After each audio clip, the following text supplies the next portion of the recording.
네, 주식 강의 연구소 시청자분들 반갑습니다. 주식 와이프 곽유정 전문가입니다. 벌써 이제 6강까지 또 넘어오게 됐는데 우리 시청자분들이 잘 따라오고 계신지 모르겠습니다. 오늘은 재무제표 보는 법에 대해서 강의를 진행할 예정인데요. 재무제표라고 했을 때 되게 어려울 것 같아요 라고 생각하시는 분들이 분명 많으실 거라고 생각이 들어요. 오늘의 이 영상을 보시기만 하시더라도 앞으로 재무제표에 있어서는 정말 간단하고 쉽고 명쾌하게 또 알아가실 수 있기 때문에 꼭 영상을 끝까지 시청을 해주시길 바라겠습니다. 자, 바로 우리의 실전 사례를 통해서 한번 배워보는 시간을 갖도록 할게요. 이 종목은 스튜디오 썸머라는 기업인데요. 역사가 굉장히 깊습니다. 과거에 70년대, 80년대, 90년대까지만 해도 도자기 브랜드로서 명성이 이어갔었던 그런 종목인데 기억나실진 모르겠지만 행남자기, 이 행남자기가 이 스튜디오 썸머라는 기업의 모태라고 보시면 되겠습니다. 최근에 도자기 시장이 굉장히 안 좋아졌어요. 수입산도 많이 넘어오고 하다 보니까 우리나라 도자기 시장 업황 자체가 좀 흔들리게 됐었는데 그러다 보니까 이 기업이 정말 다사다난했습니다. 사명만 여러 번 바뀌었는데요. 2016년도경에 행남 생활건강으로 바뀌었고요. 또 2017년도에는 생활건강에서 다시 행남자기로 바뀌었습니다. 그리고 또 다시 또 다음에는 행남사로 바뀌었고요. 마지막으로는 스튜디오 썸머 지금까지 오게 됐는데 어쩌다가 이 기업이 이렇게 주가가 많이 내려갔으며 심지어 제가 지난번에 영상에서 공시 영상에서 말씀드렸던 감자까지 진행을 하게 되었을까요? 그런 부분들을 한번 짚어드리도록 하겠습니다. 다음 보면은 일단 업황도 중요하다고 말씀을 드렸었죠. 도자기 업황 자체가 좋지가 않아요. 무역수지 적자폭이 점차 더 커져가고 있는 상황이고요. 수입산 도자기는 계속 늘고 있는 실정입니다. 그러다 보니까 우리나라 국내 도자기 브랜드들이 힘을 쓰지 못하는 상황이고요. 이런 와중에 계속 적자폭을 늘려가고 있는 이 행남자기, 행남사 그리고 스튜디오 썸머가 실적도 안 좋은데 영화를 만든다고 라는 이슈가 나왔어요. 아니 지금 도자기 업황 자체도 안 좋고 적자 기업이라면서요. 그런데 신사업을 해도 되는 겁니까? 라고 생각을 하실 수가 당연히 있겠죠. 왜냐면 이 기업의 원래 사업의 모태는 뭡니까? 도자기 사업입니다. 그릇을 만드는 기업인데 워낙 적자폭이 심하다 보니까 당연히 이제 제2 방안을 생각하기 위해서 이제는 좀 영화 제작 영화 배급을 하는 사업까지도 진출을 해서 다시 매출처를 좀 확보를 해두겠다라는 이제 이야기가 있는데 투자자들 입장에서는 아니 기존에 하고 있는 도자기 업이나 조금 더 키워볼 것이지 왜 신사업까지 하냐라고 생각을 해요. 그래서 신사업을 한다고 해서 무조건 좋게만 받아들이기보다는 적자가 지속되는 상황에서 신사업을 진행하는 것은 오히려 독이 될 수 있다는 것을 좀 알게 해주는 그런 사례가 아니었나 싶습니다. 실적적인 부분을 한번 보도록 할게요. 대체 실적이 얼마나 안 좋길래 이런 사태까지 넘어가게 된 것일까요? 와, 스튜디오 썸머 이 기업 지금 재무 상태를 보면은 정말 감사 의견이 통과가 된 게 너무 신기할 정도로 매출액은 매년 줄고 있습니다. 정말 눈물이 나는 상황이에요. 영업이익의 적자폭은 매년 커져가고 있는 상황. 그나마 당기순이익의 적자폭이 한 반 정도, 재작년에 비해서 반 정도 줄긴 했지만 역시 그다지 상황이 좋지 않습니다. 우리가 계좌에 빨간불이 떠 있으면 좋은 거라고 생각을 하시면 되는데 이렇게 재무제표, 기업 분석, 0919 코드명 0919 들어가셔서 보셨을 때 빨간색이 있으면 일단 기본적으로 적자라고 보시면 되겠습니다. 그래서 이 기업 분석의 빨간색은 좋지 않다라는 것을 유념해 두시고요.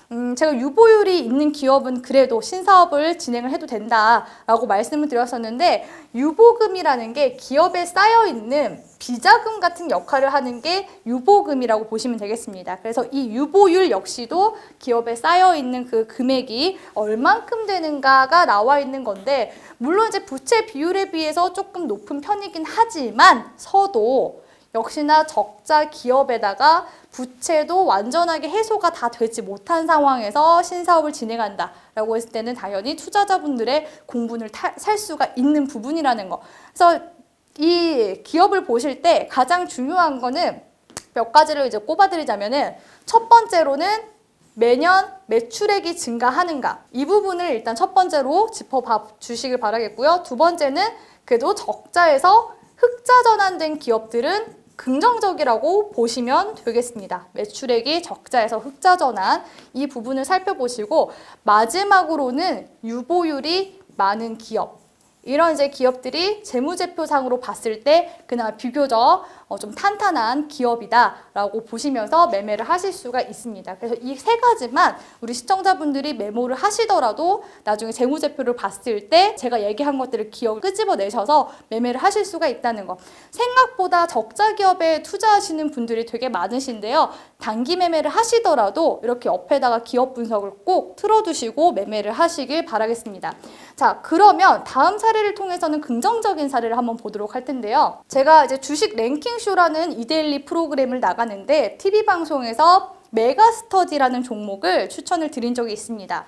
자, 힌트가 뭐였었냐면 그때 당시에 첫 번째 스카이캐슬 관련주다라고서 힌트를 드렸었는데, 이때 당시에 수능이 끝나고 나서 그때 이제 숙명여고 쪽에서 쌍둥이 여고생의 시험지 유출 사태가 있었기 때문에 정시 비중을 확대하자라는 여론이 모아지고 있는 상황이었었고요. 그리고 드라마 스카이캐슬이 흥행을 했었던 때였습니다. 그래서 이런 정시 비중 확대에 대한 목소리가 커져가고 있었기 때문에 첫 번째 힌트가 업황에 대한 부분인 거죠. 스카이캐슬 관련주라고서 힌트를 첫 번째 드렸었던 거고, 두 번째로는 흑자 전환. 이 기업이 영업이익 쪽에서 적자가 있었는데 흑자로 전환이 됐습니다. 그래서 이런 부분들을 꼭 체크를 하시라고 제가 두 번째 힌트를 드렸었고, 마지막으로는 그때 당시에 디지털 대성이 역시나 스카이캐슬 관련 그런 정시 이슈와 더불어서 종목이 110% 정도 단기적으로 상승세를 탔기 때문에 이런 흑자 전환 이슈와 업황의 모멘텀을 통해서 제가 이 종목을 2월 달 초쯤에 종목을 소개를 시켜드렸었습니다. 그래서 지금 보면은 제가 과거에 추천했었던 거 대비해가지고 4월 달까지 거의 몇 퍼센트 올랐냐면은 20%에서 25% 가까이 올라가는 모습을 보실 수가 있겠는데요. 역시나 재무제표와도 관련이 있습니다. 이 두 번째 힌트가 핵심 키포인트라고 보실 수가 있겠는데요. 그럼 과연 이 기업의 실적이 어떻길래 한번 살펴보도록 하겠습니다. 자, 메가스터디 흐름을 보니까요. 제가 실적이 어떤 게 좋다 그랬죠? 적자에서 흑자 전환된 기업들 눈여겨봐라 말씀드렸죠. 영업이익이 마이너스 130억대에서 흑자 전환 63억대로 흑자 전환이 되는 모습들 체크되셨나요? 이런 부분들 체크하셔야 되고, 그리고 유보율이 탄탄한 기업 들어가야 된다고 말씀드렸었죠. 아까 행남자기, 그러니까 스튜디오 썸머와 확실히 비교가 되는 부분이 바로 이 부채 총계에 대한 부분일 텐데, 부채 총계나 부채 비율, 유보율을 보신다면은 확실히 아까 행남사 쪽과 메가스터디를 비교했을 때 부채 비율은 25% 정도밖에 안 되지만 유보율이 굉장히 많은 흐름들을 보실 수가 있습니다.